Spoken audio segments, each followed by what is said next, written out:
மறைந்த இசை முரசு நாகூர் ஹனீஃபா பல ஆயிரம் இஸ்லாமிய பாடல்களையும் திமுக பிரச்சார பாடல்களையும் பாடியிருக்கிறார். இப்படி ஒரு அரிய குரலை திரைத்துறையில் ரொம்ப காலமாக யாரும் பயன்படுத்தாமல் இருந்தனர்.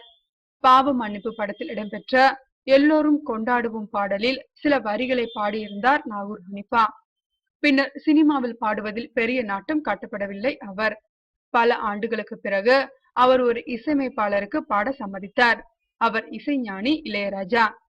செம்பருத்தி படத்தில் இடம்பெற்ற மிக அருமையான பாடல் கடலிலே தனிமையில் போனாலும் என தொடங்கும் சூழ்நிலை பாடல். பாடலின் கடைசி சரணத்தை மட்டும் மனோ பாடியிருப்பார்.